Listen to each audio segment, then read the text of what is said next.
everyone, this is English class. No, this is history class. 네, 오늘 수업 들어가 볼게요. 이미 일본의 국민국가 건설 운동에 대해서 우리가 이번 내내 생존서를 진행하고 있기 때문에 관련 수업 내용을 여러분 지금 인강을 찍어서 여러분과 같이 공유를 하려고 합니다. 여러분 관련 내용은 넷플릭스는 여러분 지금 이제 유튜브에도 올려드릴 거고요. 여러분 본 수업 때 여러분에게 또 나눠드리도록 하겠습니다. 네, 저희가 참고하시고요. 네, 일본의 국민국가 건설 운동 한 15분 이내로 해가지고 빠르게 내용을 살펴보도록 할게요. 네, 그러면 이제 화면 공유하겠습니다.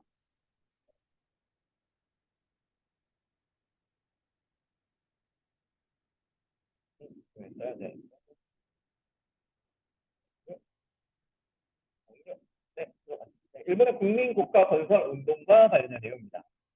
네, 여러분 일단은 여러분 만화보 문화라고 들어봤어요. 일본의 배우는 문화다라는 건데 이 만화보 문화는요 일본의 모방 문화, 일본 특유의 따라하기 문화입니다. 그리고 우리가 알고 있는 많은 일본의 문화들이 사실 서양 또는 중국 또는 이제 다른 나라에서 왔다라는 거 확인할 수 있는데요. 그리고 왼쪽에 있는 것도 여러분도 아마 낯설 것 같아요. 이제 여러분 세대한테 좀 낯설 것 같은데 오른쪽에 있는 거 하나 이건 좀 익숙하지 않나요? 네, 맞아요. 바로 키티입니다. 산리오 키티. 여러분 키티가요. 여러분 일본 고유의 것일까요? 사실 여러분 키티가 나오기 전에 그 네덜란드 지역에 이런 무스티 고센이라는 이제 고양이가 있습니다. 여러분 이걸 따라해가지고 키티라는 세계적으로 유명한 것으로 바로 발전을 시켰죠. 네. 또 이번에 따라하기 나오면 이거죠. 바로 돈가스입니다. 돈가스.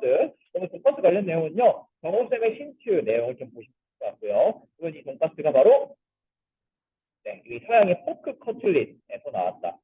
지금 우리는 굉장히 빵가루를 많이 써서 두꺼운데 서양의 포크 커틀릿은 거의 고기 본연의 맛을 느낄 수 있는 겁니다. 자, 그렇다면 여러분 일본의 이런 만화보 문화, 서양을 이제 다른 나라를 모방하는 문화 이런 것들이 왜 나왔을까요? 이런 부분들을 좀 같이 이해를 해보는 시간을 하겠습니다. 네, 이제 관련 내용 좀 보시면 되고요. 네. 일본의 개항입니다. 여러분, 이제 일본은요, 우리 에도마크가 이제 계속 유지가 되다가요, 우리 1850년 무렵이 되면요, 40년, 이제 50년 무렵이 되면, 일본의 이 구로훈의 흑선이라는 뜻이죠. 이런 서양식 증기선에 이 미국, 이거 여러분, 이거 어느 나라 깃발인가요? 바로 미국 깃발이죠.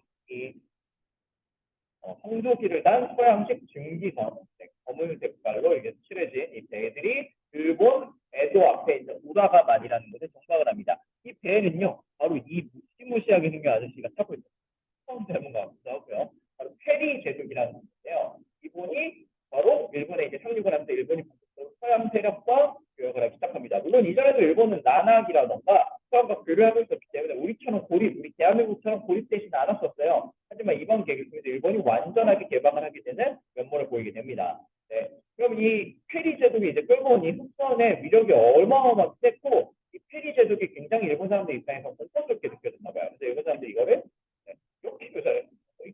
괴물처럼 묘사를 했던 게 바로 일본 사람들이다 생각하면 됩니다. 그러면서 이제 일본과 미국이 조약을 두 개 맺습니다. 하나는 미일 화친 조약이고요. 하나는 미일 수호통상 조약입니다. 그리고 관련 내용에는 두 가지가 있습니다. 하나는 영사재판권, 그다음에 하나는 최애국대입니다. 우리 영사재판권 다시 한번 복구해볼까요? 영사재판권은 여러분 그 단어, 역사 단어 책에서 한번 확인해 본 것처럼 외교관이 다른 나라에서 해당 나라 국민이 범죄를 저질렀을 때 그 나라, 살고 있는 나라의 법에 의해서 적용하는 게 아니라 외교관이 그 본국의 법에 의해서 적용하는 게 바로 영사재판권입니다. 네. 그 나라의 더 훨씬 더 유리한 내용을 담고 있는 거죠. 네. 이걸 미국이 가져갔고요. 미국에 얘기한 거죠. 네. 최애국 대우라는 건요. 다른 나라가 또 다른 나라와 조약을 맺었을 때 영제 통과인지 훌륭합니다. 미국이 우선적으로 모든 권리를 개설할 수 있어요. 그러니까 이 두 가지는 일본이 미국으로부터 뺏긴 거고요. 미국이 일본으로부터 얻은 것이다라고 생각하시면 됩니다. 네, 좀 넘어갈게요. 여러분 이러면서 이제 일본은요 점점 이제 산업 발전을 일으키게 됩니다. 일본이 점점 산업 발전을 일으키게 되고요. 이 산업 발전의 대표적인 게 바로 메이지 유신이죠. 그럼 메이지 유신은요 이 에도마크로부터 가장 멀리 있는 곳에서 발전하기 시작합니다. 이게 왜냐면 여러분 에도마크가 있는 곳이 여기 동경입니다. 근데 우리 과거에 에도마크에 반대하고 도요토미 히데요시를 지지했던 애들이 이쪽 지역에 있었어요. 거의 이제 이 일본의 끝에 있는 애들이죠. 이런 애들이 힘을 모아서 에도마크랑 싸운 겁니다. 이게 바로 메이지 유신이라고 생각하면 되고요. 메이지 천황 때 일어났다 그래서 메이지 유신이고요. 이런 사람들이 힘을 먹어서 이 덴노 천황과 같이 힘을 먹고요. 쇼군하고 이제 막 쇼군과 싸우게 되고 덴노까지 되는 메이지 유신이 일어났고 메이지 유신을 통해서 서양식 개혁을 이루고 했고요. 쇼군이 무너지고요. 이제 천황, 덴노 중심의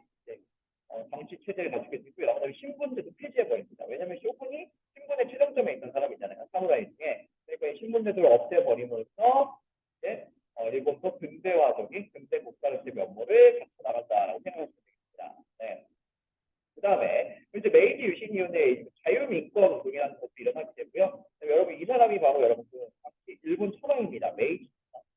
네, 나름 카리스마가 있어. 이제 일본 사신들인데 이 사람들이 이제 미국으로 갑니다. 이 사람은 좀 이제 고루한 사람이어가지고 스타일이 최신에 못 따라가는 거죠. 그래서 일본식 복장을 입고 있고요. 다른 사람들은 여기 서양식 복장을 입고 있는 모습을 보입니다. 자, 여기서 질문. 여러분 이 사람 바로 이토 히로부미의 젊었을 때 모습입니다. 이토 히로부미가 누구니? 제가 대단한 사람이 그렇게 얘기하면 안 됐고 매장인데 지금 이거 유튜브에 올라갑니다. 매장. 이토 히로부미가 누구예요? 지금 이거 인강으로 담겨서 빨리 얘기해. 제대로 얘기해. 맞아요. 인강 안중. 이 안중근 의사에게 안중근 의사가 안수했던 사람이 바로 이토 히로부미 일본의 행리 대신이었습니다. 이 메이지 유신이 이제 진행되면서 자유민권 운동이라는 백성의 자유와 그다음에 민족의 백성의 권리를 보장하는 운동도 별개로 진행이 되게 됩니다. 그래서 일본이 점점 백성의 권리를 중시하고 자유주의, 근대화, 그다음에 산업사회, 자본주의 국가로서의 면모로 발전하는 것을 우리가 확인할 수 있습니다. 자, 그래서 청일 전쟁입니다. 청일 전쟁.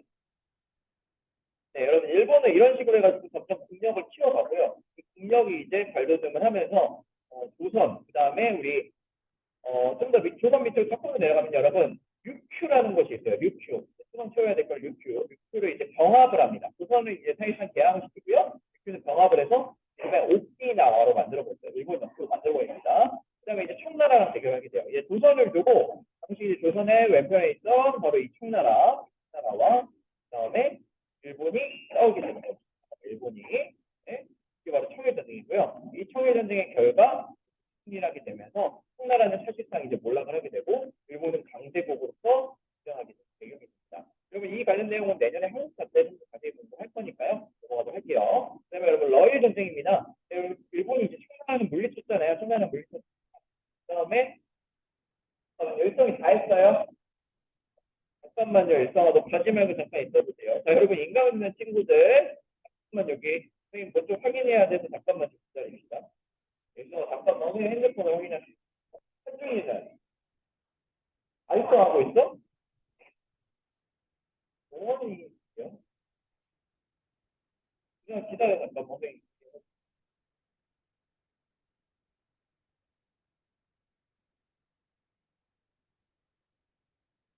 그럼 잠깐만요. 인강 있는 친구 잠깐만.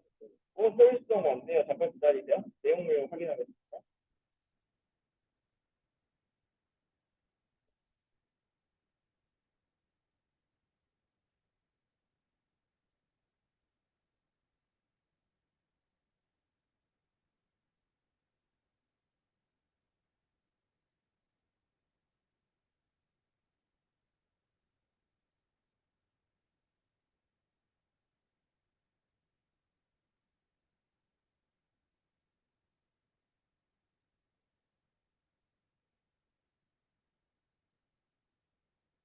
효율성 확인됐습니다. 기관식성 수고했어요.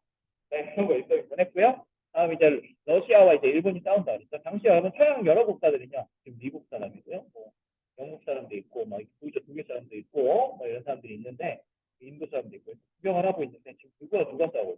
바로 이제 러시아 사람과 챔피언이라고 적혀 있네요. 그다음에 여기는 이 일본 사람이 배틀을 쓰고 있는 모습입니다. 이 한국, 코리아를 사이에 두고 일본과 러시아가 싸우고 있는 것을 표현하고 있죠. 그리고 일단 중국은 이 천인일 전쟁 때 밀려났기 때문에 뒤에서 구경하는 모습이 보입니다. 네. 그러면서 러시아와 일본이 싸워요. 여러분 누가 이길 것 같아요? 당연히 러시아가 이길 거야라고 생각을 하는데 일본이 승리합니다. 그러면서 러시아도 물러나게 되면서 일본이 조선을 장악하게 되고요. 이후 1910년 한일 합방을 이뤄내게 됩니다. 한일 병합이죠. 네, 그리고 일본은 마지막에 제국주의 국가로서 이제 테리 제도한테 개항한 지 얼마 안 돼서 국가로 발돋움하게 되는 모습을 보이게 됩니다. 여러분 그리고 우리 앞으로 떡밥을 좀 해석해 볼까요? 일본은 왜 이렇게 베끼는 문화가 발전했을까요? 그러면 여러분 그 군대 국민 국가 형성과 관련해서 한번 이해를 해보시면 돼요. 우리 일본은 앞서서요. 우리 처음에 시작할 때부터 여러분 서양 열강은 막 위치였나요? 아니었죠. 원래는 서양 열강과 같은 위치가 아니라 미국에 의해서 강제로 개항될 정도로 식민지에 가까운 수준의 나라였습니다. 그런데 일본이 적극적으로 메이지 유신을 하고 산업 발전을 이루면서 결국 청나라 러시아와의 전쟁에 승리하면서 결국 서양 열강 올라서게 되죠. 이 과정에서 일본은